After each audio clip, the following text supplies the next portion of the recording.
Alrighty, yo, what is going on, everybody? It's your boy, Mr. DDG94, back with another reaction video. Today, we're going to react to the Decline of Ponderosa. Y'all remember Ponderosa? I remember Ponderosa. I ain't been to a Ponderosa since 2007, bro. Yeah, that was the last time I've been to a Ponderosa. Last time I went to a Ponderosa, worst fucking experience I ever had. The food was terrible. Now, back in the early 2000s, though, once they like around 2001, 2002, yo, Ponderosa used to be fire. I don't know what the fuck happened in 2007, bro. In 2007, bro, the last time I went to Ponderosa, bro, let me tell y'all, dog, I got the steak. That shit tastes like pure fucking rubber. That steak was the worst shit I ever had. And normally Ponderosa steaks be fire, bro. They steaks is their main course, bro. That shit be so fucking fire, bro. The last time I went to Ponderosa, I got the steak and the ravioli, bro. That's what I always used to get when we go to Ponderosa. I always get the steak and the ravioli. And raviolis, bro. They steak used to be on fucking point, bro. Yo, they steak was nasty. They steak tasted like rubber. Then I had a piece of chicken from my mom. That shit wasn't even fucking seasoned. There was no seasoning, bro. The meat was just plain, bro. Nah, bro. Nah, bro. Nah, Ponderosa, y'all can go to hell, bro. Y'all can go to hell, bro. And then to make it even worse, the steak was overcooked, nigga. The steak was damn near burnt, nigga. Oh, hell no, nah, bro. Ponderosa, y'all can go to hell. Y'all can go to hell with gasoline drawers on. I don't give a fuck. If y'all still exist or if y'all don't exist, we gonna find out. I don't know if these niggas still exist. I ain't seen a Ponderosa in years. So maybe these motherfuckers went extinct. But the last one I remember, nigga,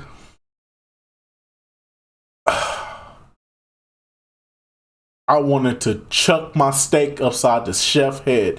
Whoever was the chef back there in that Ponderosa, I wanted to take that hard ass, burnt ass, unseasoned ass steak and chuck it at your bitch ass, bro. Nasty ass food, dog. Fuck Ponderosa.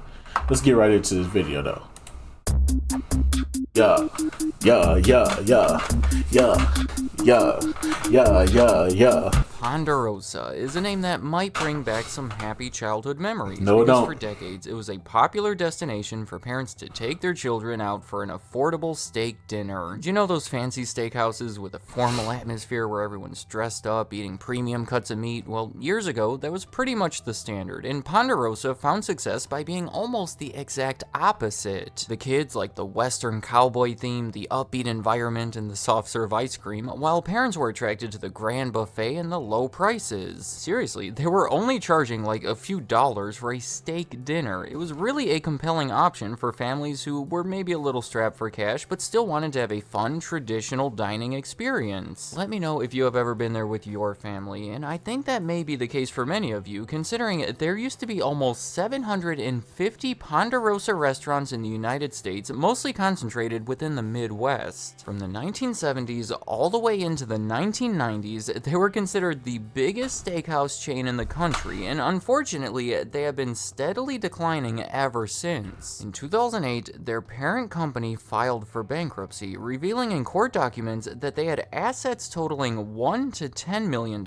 and debts totaling $100 to $500 million. That is a wide range, but a terrible ratio, and things have continued falling from there. I cannot confirm exactly how many are remaining today, but they have definitely closed most of their restaurants, to a point where I would guess that the total is maybe even in single digits. Probably around 1 to 2% of their former size, which I would categorize as a major downfall. So in this video, I want to talk about the decline of what used to be one of the most popular, beloved restaurants in the country, Ponderosa. In 1963, one of the most popular shows on television was NBC's Western-themed series, Bonanza. When One of the actors on it, Dan Blocker, who played the character Eric Hoss Cartwright, started a Western-themed steakhouse that was named after the show. The restaurant was called Bonanza, so right away it had name recognition, it was being promoted by one of the stars, and it offered affordable prices, so it quickly started gaining traction and turned into a small chain. In 1965, only 2 years later, Dan Lasseter, Norm Weiss, and Charles Kleps, three businessmen, started a new chain of steakhouses called Ponderosa that, I think you'll agree, was heavily inspired by the success of that Bonanza chain. They offered similar low prices, made possible by employing a small staff and serving lower grade meats. They adapted the kid-friendly Western theme, even the name itself. Ponderosa was a word heavily associated with the TV show, to a point where the opening credits would start with a picture of a map highlighting the Ponderosa Ranch where the family lived. I guess that NBC later aired reruns of the show under the name Ponderosa, and in 2001, there was briefly a prequel show called Ponderosa. So you can see how establishing a competing restaurant with such a similar concept would create a rivalry between them. I think it's funny that early on, Ponderosa neglected to trademark their name, so the Bonanza restaurants rushed in to take it before they realized it. But then Bonanza had also neglected to trademark their own name, so then Ponderosa took it in retaliation, and then in the end they just traded the trademarks with each other. Over the next decade, Ponderosa was ultra aggressive in franchising and potentially even overextending themselves by financing new locations. By the end of the 1970s, they were practically a sensation, becoming the biggest steakhouse in the country with over $300 million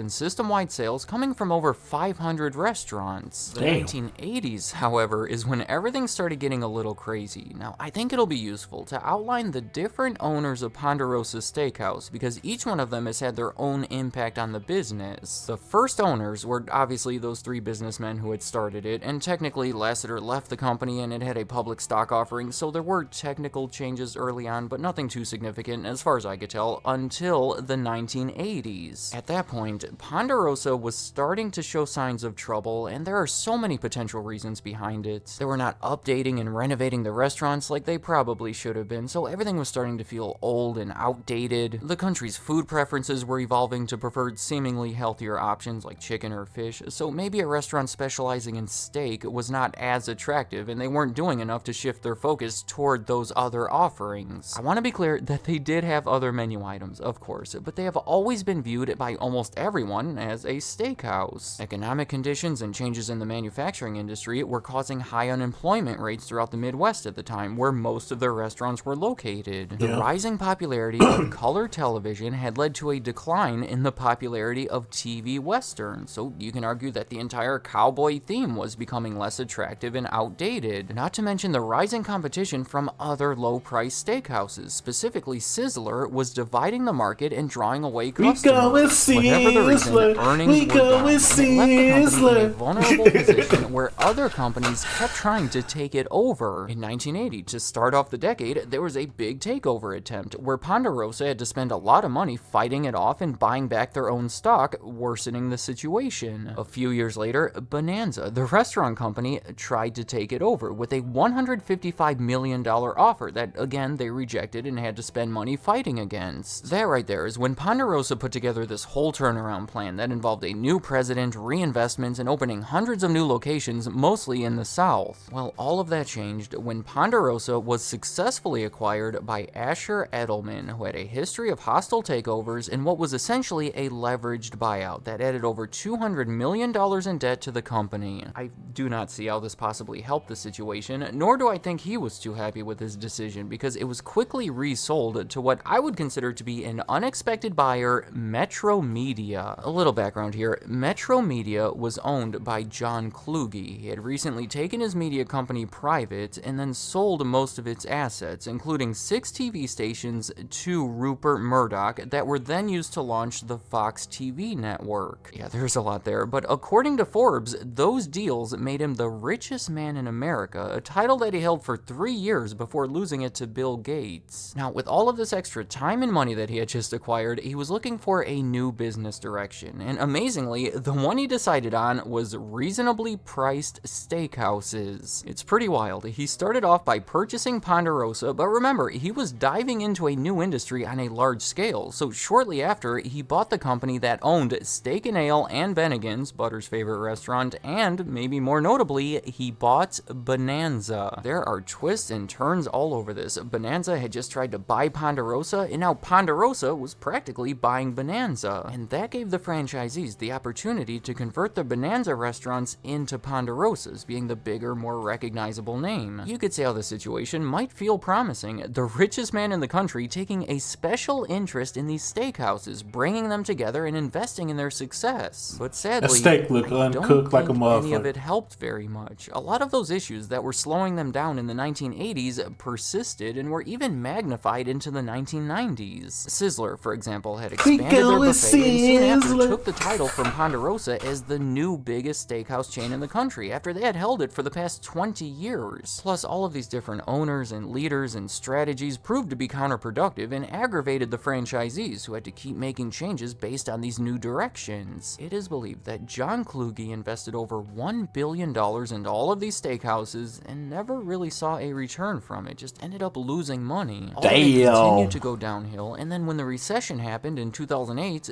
that's when they were forced into bankruptcy. In July of that year, the Steak and Ale and Bennigan's part of the business filed for bankruptcy in what was reported as one of the largest restaurant industry bankruptcies ever, and then 3 months later, the Ponderosa and Bonanza part of it, the budget steakhouses, also filed for bankruptcy. It was the same year, by the way, that other major buffet chains did the same thing, so tough times for buffets and steakhouses almost across the board. The following year, they emerged from the bankruptcy under the new name Homestyle Dining LLC. At that point, there were about 200 Ponderosa locations and 50 Bonanzas. I have to point out that the president of the company said, "We believe the future is bright for the Ponderosa and Bonanza Steakhouse brands." You a goddamn being lie. able to look back on the situation, I would respectfully have to disagree, because over the next 8 years, they slowly closed about half of those restaurants without any real signs of recovery. In 2017, ownership of the brand changed for the final time when they were bought by Fat Brands for $10.5 million. Fat Brands is most famously the owner of Fat Burger, and this was an attempt to expand their presence in the industry with additional brands, but I have to say, $10 million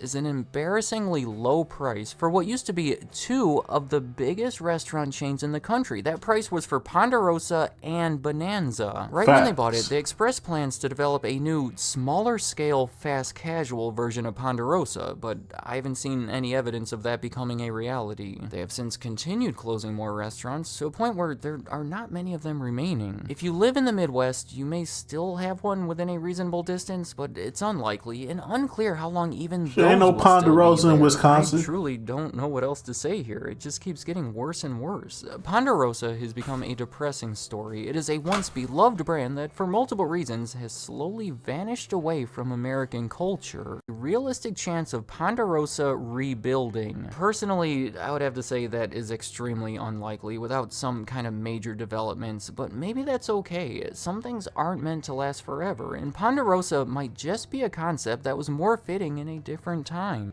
Thank you for watching. Oh, they got oh, your brother got Fuddruckers. Oh, damn. I need to do Fuddruckers next, man. We still got a Fuddruckers up in Milwaukee. We still got our Fuddruckers. That shit a goat. That's a goat up in Milwaukee. That's a goated restaurant. I don't think we'll ever get rid of Fuddruckers. I gotta do Fuddruckers next. That's a goated restaurant in the city of Milwaukee. But yeah, man, that's just gonna about do it for this one, man. Nasty ass Ponderosa, get the fuck out of here, dog. Last time I went there, chicken was unseasoned. The steak was cooked too damn hard. Macaroni and cheese tasted like fucking clay. Man, fuck y'all. Fuck Ponderosa, man. Y'all can go to hell. I don't never want to see y'all bastards again. Fuck y'all. Matter of fact, hey Joe. You remember Ponderosa? Yeah, Ponderosa. You remember that shit? Hey, bro, you been to Ponderosa? When was the last time you been to Ponderosa? 2006. We went there. What was it like, nigga? Tell me your experience. Hear me good, nigga. I'm here to double down. That shit is a 2-pack of ass. The fuck are you talking about? That shit stinks.